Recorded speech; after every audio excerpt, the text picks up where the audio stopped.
Hello, Chris Godinez, licensed professional counselor, also the host of We Need to Talk on every Sunday at noon Pacific time and 3 p.m.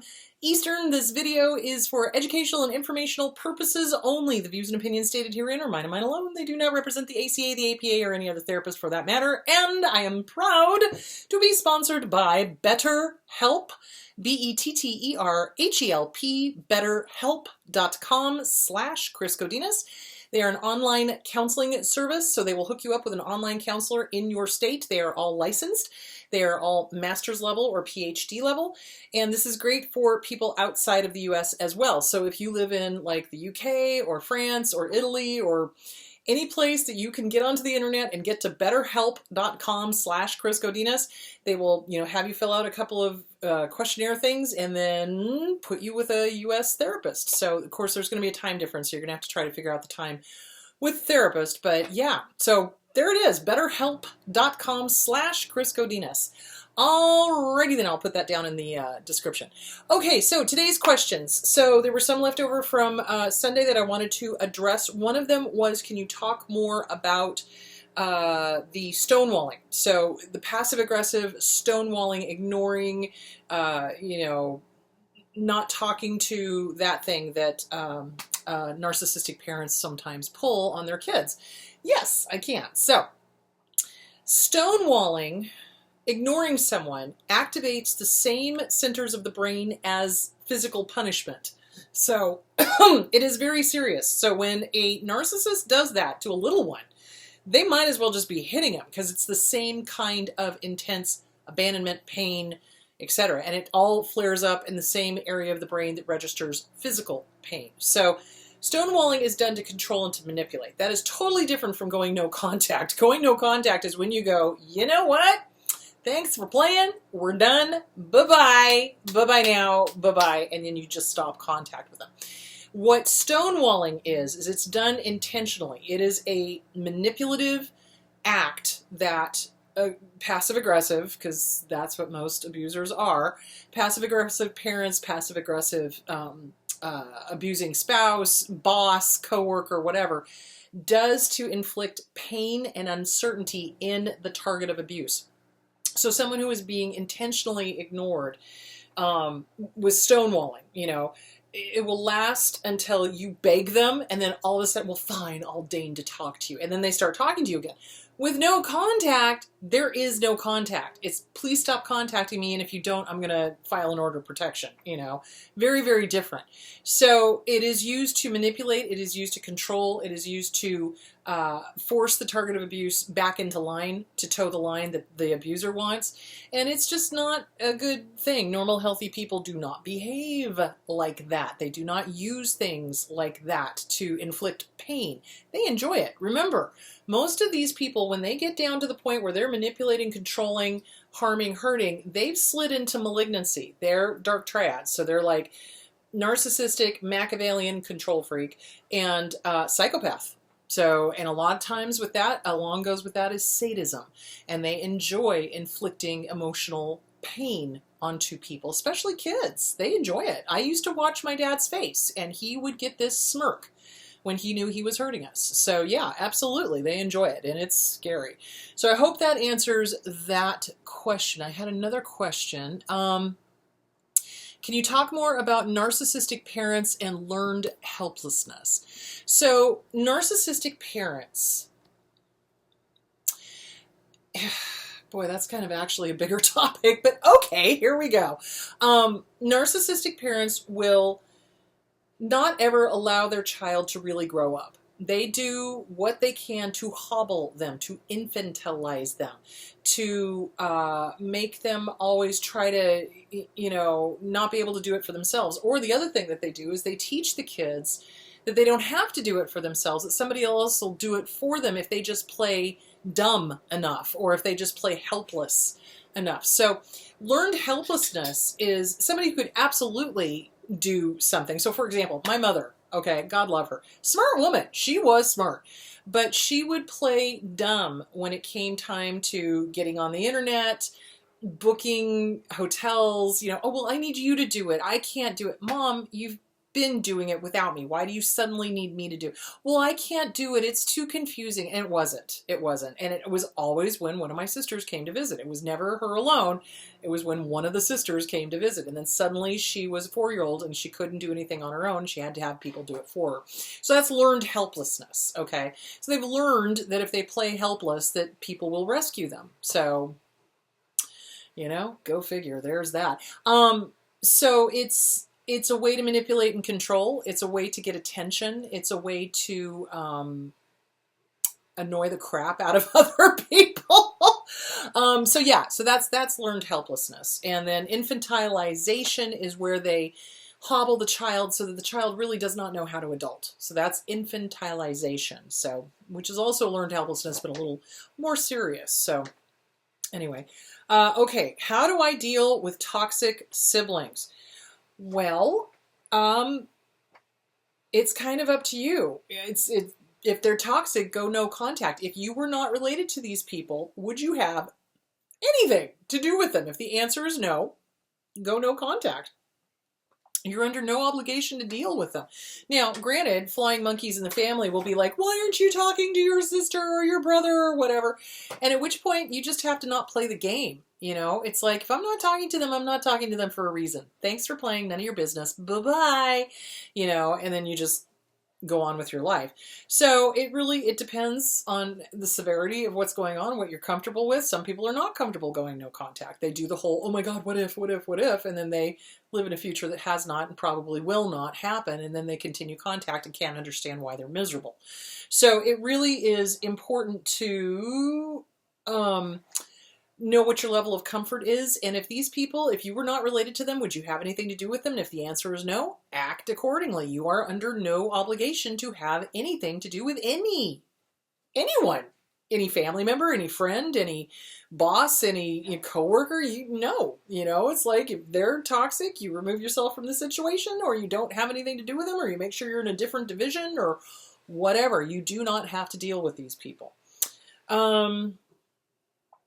Okay, I have to attend a family function, and I know there's going to be flying monkeys. How do I keep my sanity? Well, so, one thing that you can do is have your own car, so that if you have to go to a family function, whether that's a wedding, a funeral, a family get-together, a reunion, whatever, you have your own car and you can leave if you need to.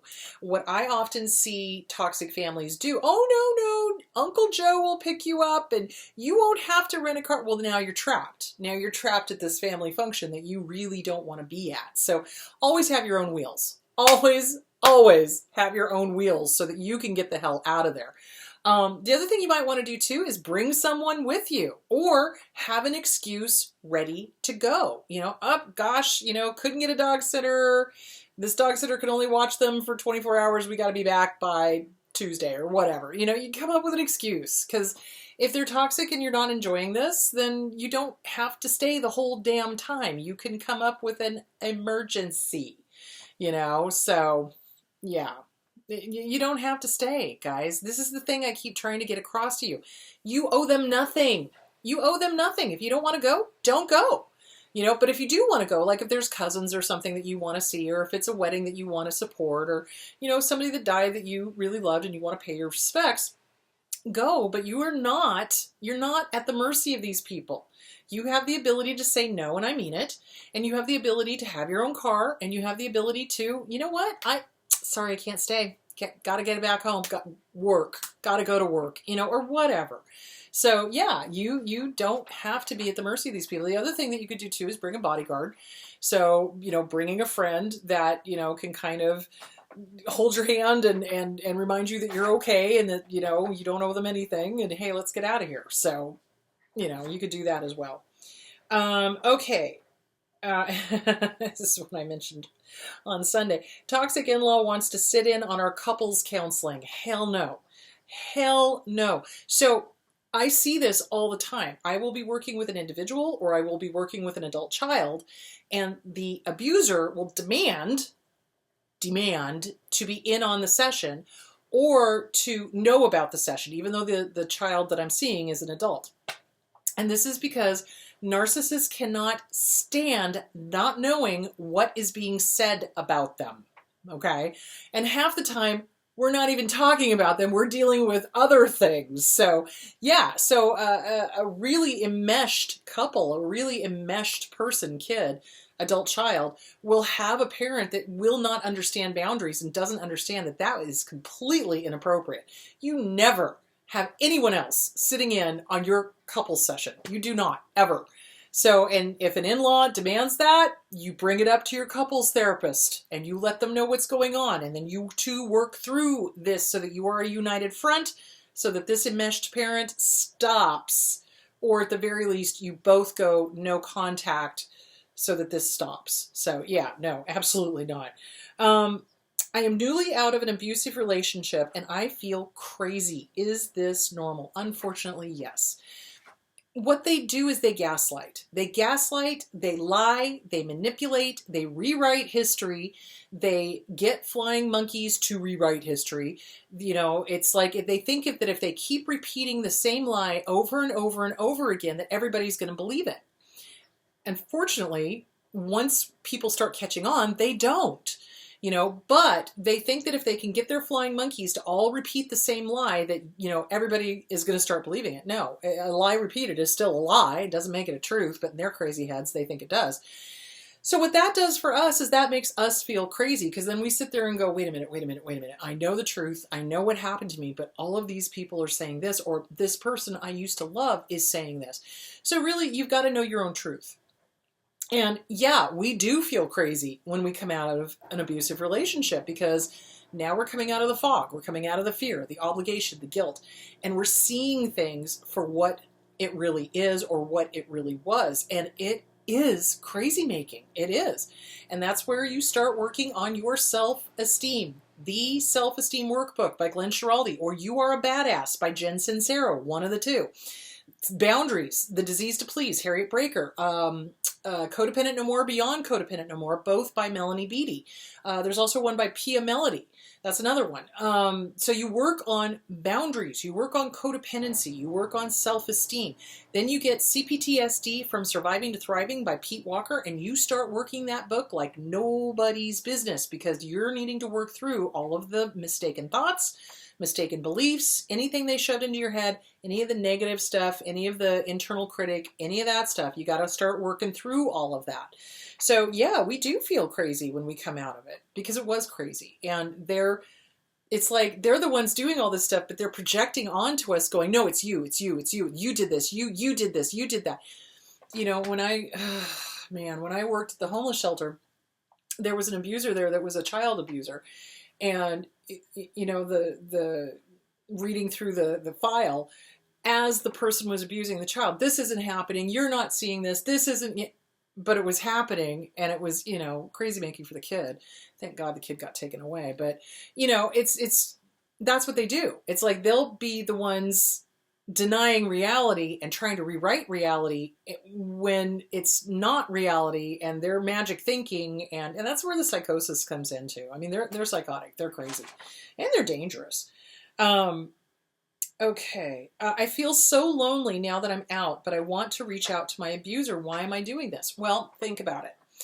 When abusers abuse us, they don't come at us abusive. They come at us mirroring. So, you know, you like pizza, I like pizza. You like moose, I like moose. You like ice skating, I like ice skating. Think Hannah and Hans. It's a long day. From Frozen. So he came on gangbusters. Oh, you like ice cream, I like ice cream. You like this, I like that. You know. And so she thought she had her perfect match there. They don't come at us with the devalue and the discard and the gaslighting and the, you know, the whole thing that starts slowly coming in later. So we miss them because they start doing intermittent positive rewards. So every once in a while, oh, they're love bombing us again. Oh, they love us again. Love in quotation marks. Narcissist abusers do not love. You do not torture the people you love. That's not love. So they do this intermittent positive rewards. I love you, I love you, I love you, I hate you. Hate, love. Love, hate. Love, hate, hate, love, you know, and so we start living for those days when they are loving and kind and sweet and gentle and whatever. And when I say loving and kind and sweet and gentle, pretending to be loving and kind and sweet and gentle, because they are not. This is an act. This is a mask. This is not the real them. So we start missing the person we thought we knew. We start missing the person we thought we loved. You know, we fell in love with that illusion. And the good news, bad news is that they mirrored us. They made us fall in love with ourselves.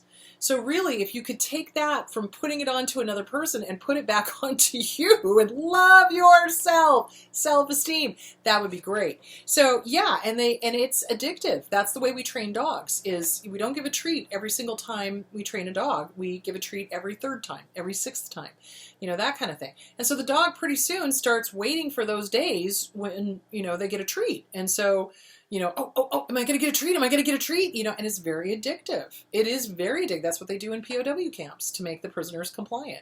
Sometimes the guards will be nice and sometimes they won't, you know, and that's how they get people to comply. So it is addictive. You are missing the illusion of who you thought you knew. And that's really the hard part. So it's missing the illusion of who you thought you knew. Don't reach out to them. Don't, please don't. On average, it takes 7 times getting away from one of these types for us to start healing. And the reason for it is that either we are reaching out to them, hoping that they're going to have an epiphany and realize how much they miss us and how much they love us. Don't kid yourself. When we leave, they're pissed. They're angry. They are not happy that we would not put up with their behavior. So they're not missing us. They're out smearing us is what they're doing. And we don't even realize it until days, weeks, months later, you know, sometimes years later. So, you know, and then once we realize, oh my God, no, they didn't miss us at all. They were angry that I got away from them, you know? So yeah, don't kid yourself. They don't miss you, and they'll be happy to have you back for a very, very, very short amount of time. So every single time a target of abuse goes back to an abuser, the time period between the love bombing and the devalue gets smaller and smaller and smaller and smaller and smaller, because the abuser knows that they don't have to put on a mask anymore, that you'll just come running back. So, and male and females abusers do this, absolutely. So don't reach out to them, absolutely not. And they will hoover you. They will reach out to you 9 times out of 10, unless they understand that this is it and no more. Because sometimes when they realize that's it and no more, and you're now titanium and bulletproof, they stop, which is nice. But I've seen abusers reach out 20 years later. You know, a client I had 20 years later, she was like, "You will not believe who called me." And I'm like, "Oh, yes, I would." So, you know, when they run out of supply, they start going back through the little black book and they start calling old supply. So don't fall for it. And certainly don't sabotage your healing by reaching out to them because you're feeling lonely.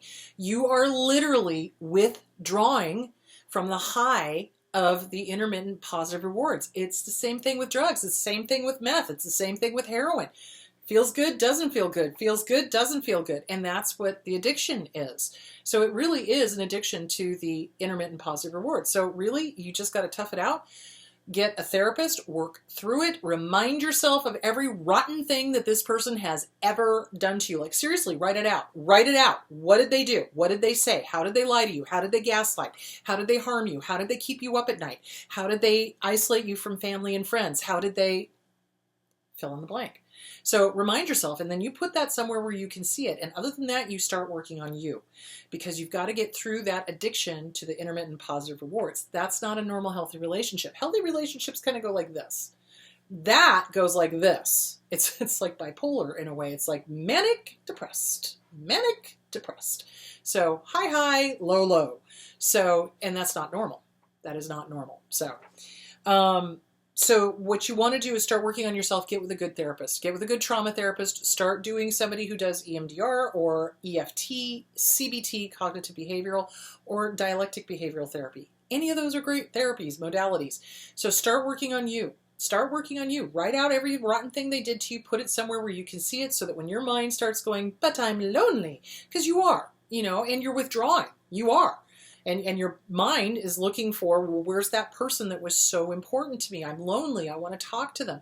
That person never existed, and you have to remind yourself of that. And that is a painful reality. It is, because they, again, make us fall in love with ourselves. They mirror us perfectly back to ourselves, and then we come to the realization it was a lie. It was never real. They were just mirroring us back to us. They were an illusion. They were a mirage. So, yeah. Okay. How do I stop attracting abusers? You work on yourself. I'm not kidding you. Everybody's always looking for the easy pill, the easy button. You know, it's like, where's the easy button? How, you know, I don't want to have to do the work. Where's the easy button? Well, good evening and welcome to, you have to do the work. There's no way around it. You have to work on the family of origin. You have to work on the inner child workbook, Catherine Taylor. You have to work on self-esteem workbook, Lynn Schiraldi. You Are a Badass, Jen Sincero. You have to do the work. You're not just going to get it from watching my videos. Wouldn't that be great? Wouldn't that be wonderful if everybody just like automatically had great self-esteem and you know, had an epiphany and went out and lived their best life? I would love that, because then I could open a bed and breakfast somewhere on the beach. Anyway, the point being is that you got to do the work. You got to do the work. You have to actually work through the childhood stuff. You got to work through the abuse stuff. You got to work through the CPTSD from Surviving to Thriving by Pete Walker. You got to work through it. It's not going to happen by osmosis. You got to do the work. And once you do the work and you're cognizant and you're aware and you're awake and you're not just stumbling through life unconsciously, because remember the levels of consciousness. So there's like unconscious incompetence where we run into walls and we don't know why, but we keep hurting ourselves and we don't know why. Then there's conscious incompetence. Oh, now I know why I'm running into those walls. Oh, family of origin. Hello. Then there's conscious competence. Okay, I'm working through the books. I'm understanding why this is all happening. And eventually it becomes unconscious competence, meaning you can see a narcissist coming a mile away and you don't feel the need to fix them or listen to them or even be anywhere near them. And that kind of makes you bulletproof. And you know, narcissists tend to not like me because I know who they are. And I see them. I see them. And they know I see them. And they don't like that. So, yeah. So you make yourself bulletproof, but you have to do the work. You have to do the work. It doesn't come any other way. So, hope that answered the question. How are we doing on time? Okay. Okay.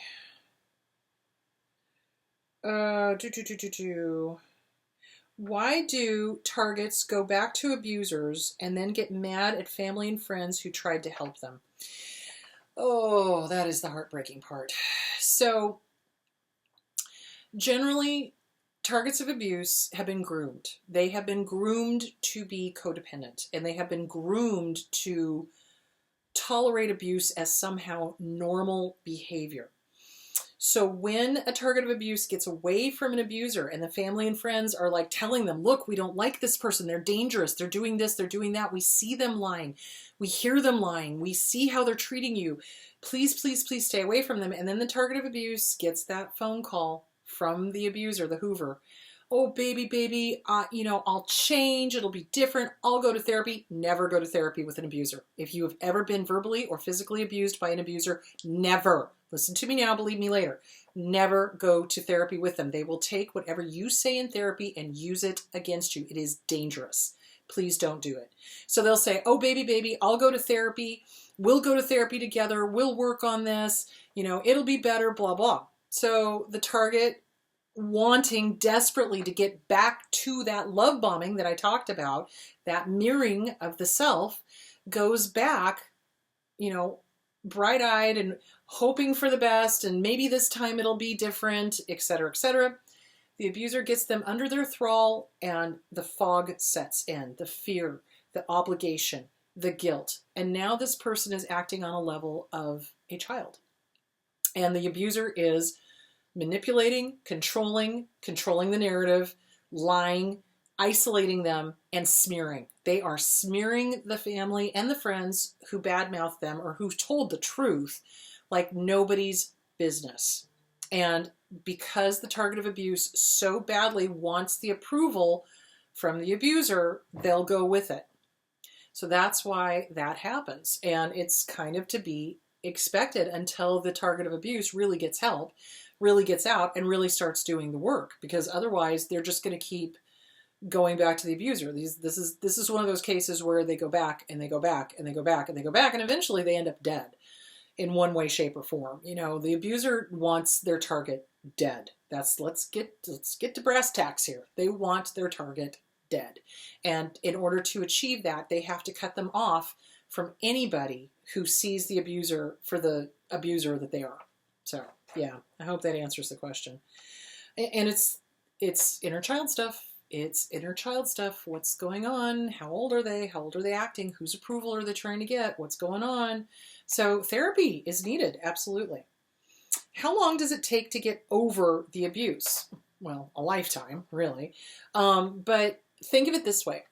You are dealing with complex post-traumatic stress disorder. You are also dealing with complicated grief. So those two issues alone take a while.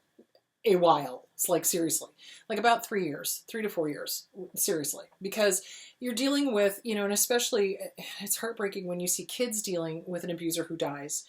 And that's complicated grief because they loved them, but they hated them, but they loved them, but they hated them. That's complicated grief. And when we leave an abusive relationship, well, we loved the mirage, but that wasn't the real them. But we thought it was the real them, but it's not the real them. Complicated grief. And we got to deal with complex post-traumatic stress disorder, meaning complex. It happened over and over and over and over and over and over and over again in different ways, maybe, but still it was abuse over and over and over and over and over and over and over again. So it's complex post-traumatic stress disorder. So we're going to have to deal with all the CPTSD symptoms, which I will be talking about on Sunday. I'm going to talk about trauma responses because we need to get those nailed down. So, yeah, it takes a good 3 years, 3 to 4, I would say. I would say the first year is one of shock. The first one is just, this can't be happening. How can this be happening? How can this person who said they loved me be so horrible? How can this not be the real person? Don't they miss me? Don't they understand who I am? Don't they, you know, that kind of thing. And then the second year, it's kind of like, oh, okay, they smeared the crap out of me. Holy crap. Okay, well, they didn't love me. They didn't miss me. That wasn't the real them. The real them is the one who's doing all these horrible things. Wow. Ouch. And then the third year, it's kind of like, okay, acceptance. You know, I'm moving them into a different space. And, you know, it's over, it's done. I don't ever have to see them again. And there it is. With the CPTSD, that's kind of a lifelong thing. I mean, I still have a startle response. I still have, you know, panic attacks if in the right situation. I mean, it takes a lot to rattle me, but some things do. Some things do absolutely give me a panic attack. Some things do absolutely give me a startle response, you know? It's like, if I see a hand coming at me, I'm ready to defend myself, you know? So, yeah, so that's a lifelong thing. So, but the intense grieving, the intense work, if you do the work, and you should be doing the work, is the first 3 years. And it does take about 3 years for it to come to some sort of normality. So yeah, absolutely. And I think that's all I'm going to do for today, because the rest of them are really involved answers and I don't have time. So anyway, this Sunday I want to talk about trigger responses, trauma responses. Just kind of like what I was talking about just now. So we're going to talk about the trauma responses. We're going to talk about CPTSD. We're going to talk about complex grief as well, complicated grief, complex post-traumatic stress disorder. What are the trauma responses to that? How to cope, what to do, you know, that kind of thing. So I want to thank my sponsor again, betterhelp.com/Chris Godinez. Thank you so much. I so appreciate you being my sponsor, and I'm so happy you are helping so many people. This is awesome because I'm getting people from like Scotland and the UK and just telling me, oh, hey, I was able to get in, because there's waiting lists of like 8 months, I hear, over there. So yeah, betterhelp.com/Chris Godinez. All right, my loves, have a wonderful week. And this Sunday, we will talk about trauma responses. Be good to yourselves, be good to each other, drink plenty of water, and I will talk to you later. Bye.